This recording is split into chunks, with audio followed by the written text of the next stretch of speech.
guys, so what we're doing is getting a door loom or a wire loom through this door jamb. I don't know if it shows up real well in the picture video here, but there's a dimple right there in the steel and another one back here in the steel, and that's where the factory would have put a wire loom if you had power windows or power locks or something on your car that year. That was their center mark for the hole. And I've looked at a couple different kinds, everything from something like this, where this piece goes in the door, and this goes in the jamb, and then as you open and close the door, it slides up and down on here. Distance is pretty short in there, so this would end up being like a really tight 90, and which would work, but it's pretty much overkill. It would work fine. You'd have a big tail sticking inside the door. You could reverse it, and the tail would be inside the cowl, which that doesn't really help matters much. I think these were 12-inch lines, and really I guess you could take this end off, cut this down once you had the right size and put it in there, but these are really, I mean, if you look at the hole size in there, they're actually pretty small. You'd be lucky to get 4 wires through that, you know, and that's probably all you'd get would be 4 wires, which we don't really need much more than that, but we do need, we need 4, 2 for the door locks and 2 for the power window. But we also need, I think it'll be just 1 or 2 more. They can be real small, even 20 gauge, for some LEDs that are going in the door handles. So for that reason, and because this version, which are really nice, but this version is too long for what I want, I have these, which in this case, these came with our power window kit. So these, I already did the other side, and what I found was that there's a hump in here, if I mounted this just below that hump, and then by the time you twist this and I put it just above here, not only has it got plenty of space inside, but even with that 90-degree twist in it, you can rotate everything to where it has pretty good flexibility, and then run the wires through it and everything. And once I'm done, I'm sure I'm not going to move it, then I'll go in and I'll put a little bit of weather strip adhesive on those just to make sure they don't come out. So anyway, what we're going to do is get these holes drilled. So we're going to come in, and this recommends drilling a 7/8 inch hole. So we're just going to measure it from the bottom here. Let's see, 7/8 of an inch.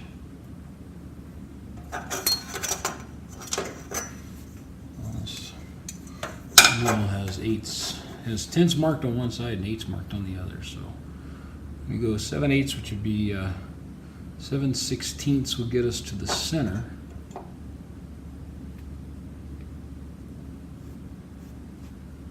In there, bump it up just a hair, and like I said, I want it pretty much in line with that dimple, right in that range. So I think one more measurement here.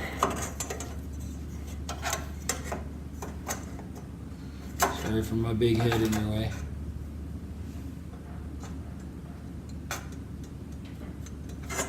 Okay, so that's too low. I'm gonna go right there. Mostly I'm just visualizing that.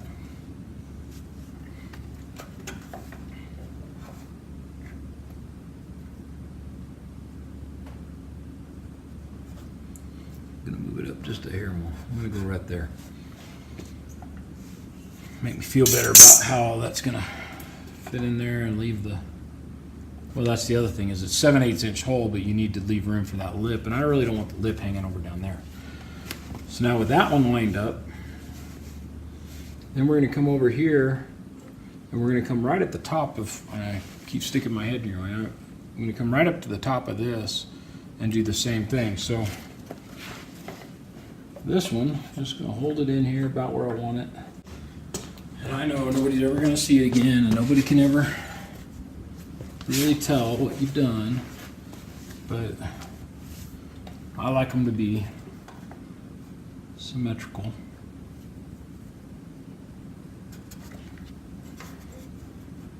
That one's gonna be real close. So now we need a couple of dimples in here.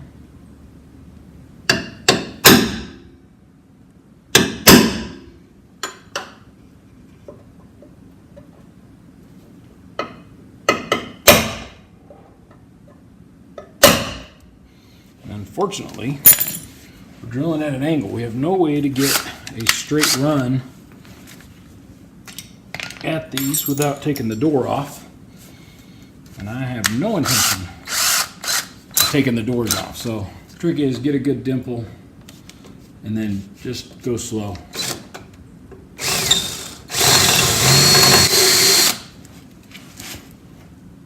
Now, just so we're all clear, before I started all this, I checked the insides, both the door and this. It's from about right here up, it's completely clear. There's nothing in the way. Below that, there's a hinge box, which would cause all kinds of issues. In the door, because of the vent window, there's an arm that stops right about here with this bolt, and then that's it. The rest of this side of the door is clear. And when the window rolls up and down, it doesn't affect that. There we go. Now, there's a lot of ways you could do it. You could use you could get a step drill, try and step drill it. You could use a hole saw. You could use a punch. I don't know. Well, I've got, these are, they're a hole saw, but they're made for sheet metal. If you try and do anything thicker than sheet metal, they tend to burn up. They're not real good for that. We got to watch the spinning part of this on the edge of the door, so that the other drill bit was short enough that that the body of the drill was resting against it. And this one, we just got to make sure, you know, put your fingers in there or whatever. Skin grows back, paint doesn't.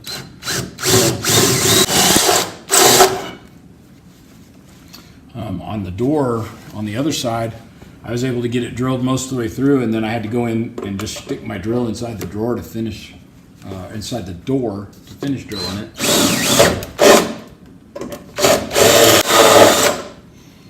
The only problem with these is they're very shallow, so once you get, when you're drilling at an angle, you lose your ability to get too far in there.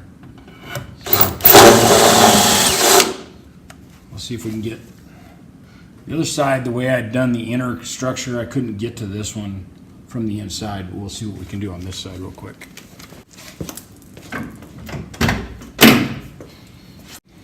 We were able to get the door. I think I'm going to try a hole saw that's just a little deeper. I went to down from a 7/8, just so, because at that angle it's going to make the hole a little bigger anyway.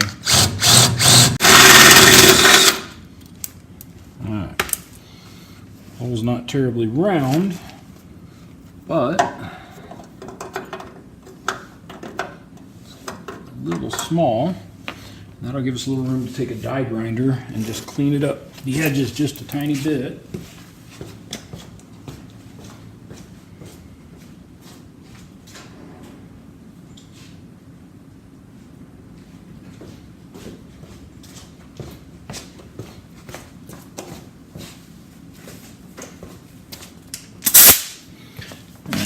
As you guys are doing this, don't get crazy in there. You're not trying to hog out a lot of material. The goal would be that this would just slip through, and that smaller hole saw actually made this side a little bigger. So all we're going to do is clean up the burrs on the inside on this side, and then on this side we'll make it just a little more round. And then check it often. We're almost through already. Just a little bit down here in this corner and we're there. We can take need some new blades for this. It's getting pretty dull.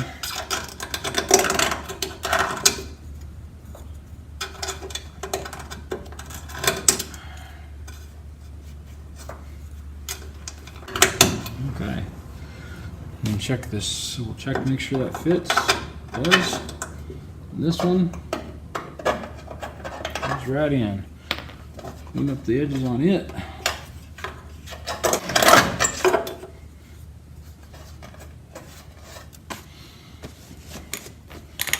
That's it, guys. That's the whole deal. Now it's a matter of installing this piece. I like to put a little glass cleaner on it. Let's see, I think I found last time it was easier if I did the door first. Put some glass cleaner on this side. It just keeps that rubber from sticking straight to the metal and everything and making it real hard to get it in there. And you can see it's kind of kinked up here, so the trick will be just to rotate them around now until you get, you know, they weren't made at 90 degrees to each other, they were made straight. But they're pretty close now to where, yeah, that's about how the other one did. So that's it. That finishes it. Now all we got to do is run some wires through there. So what we have is about 1,000 feet of wire, it feels like.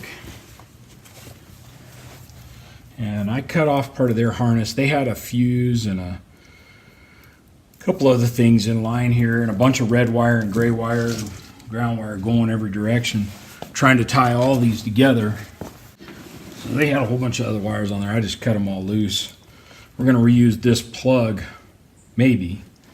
But certainly didn't want to use their, I don't want, in the brand new car, I don't want fuses all over the car. So what we're going to do is take out our 2 leads.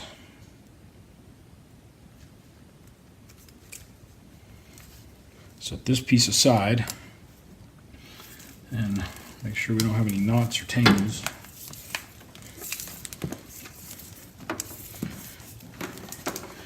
And we're going to put these through that grommet. We need to put a little tape on the ends so that they don't go all crazy.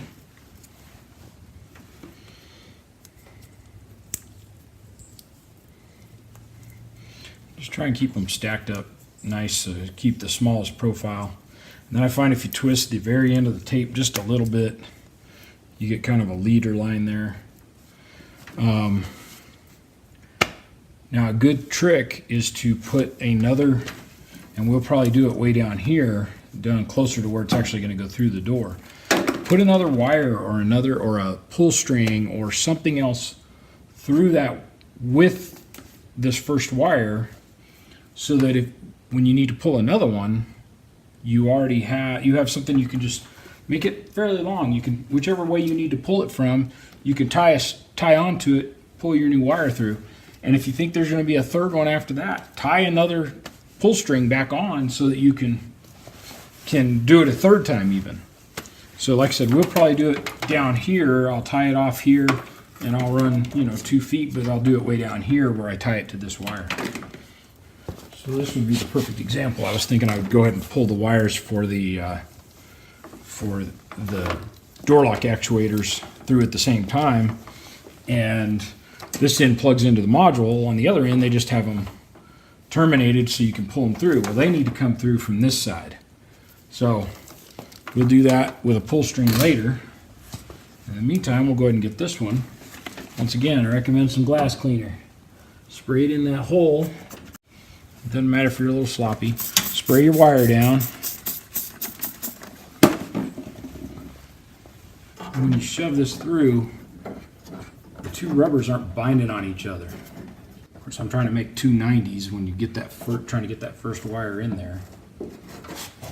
So it can take a few minutes. Starting to come through. There it goes. More. All right, we got it through. I've done it before where I didn't think to put glass cleaner on it. Soapy water would work. Doesn't matter what you use, just some kind of lubricant.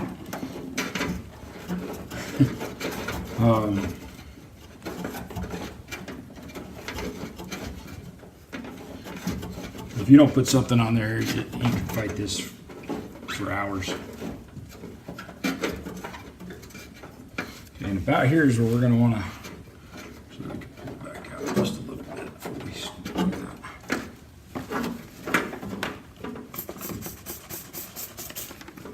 It's about where we're going to want to tie our pull string on there. I said put pull string in there. You can use a piece of wire, you can use a piece of kite string. It doesn't really matter. What I have is actually something called pull string, and electricians use it, and they pull enough out. I'm a little far. They use it for exactly the same purpose we're using it for. They use it to pull through conduit and that kind of thing. I went and cut 2 pieces. I've had this stuff for 20 years. I bought it. It comes in a 5-gallon bucket, or at least the one I bought did. And I bought it. It could have been really seriously 20 years ago. I was a contractor for a lot of years, and I still have my licenses and all that, but I don't do anything with that anymore. But consequently, you end up with a lot of materials you need for a particular job one time. And just like with cars, I've always, when I needed a certain thing, I always bought enough that I'd have enough for a long term. So there we go. We now have 2 pull strings in here. Take this tape off, and when we need to pull those other wires back through, we can just tie onto one of these, pull that one back through, and then it's always good when you're not using one, tape it off on the end you're pulling towards. That way you don't actually pull it out. But they're taped off in here, so I can get a hold of them, tie onto it, pull my other wire through, and again, you just keep spraying it with some glass cleaner just to make it slick. That's it. We've got the wires for the windows now through there. They're going to go over, and the switches will be in the console, but I think we're going to run all this through a keyless entry system.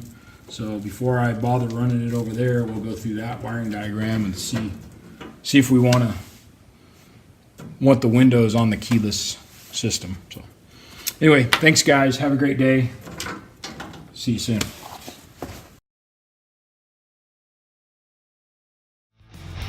Thanks for watching Allison Customs Project Car TV.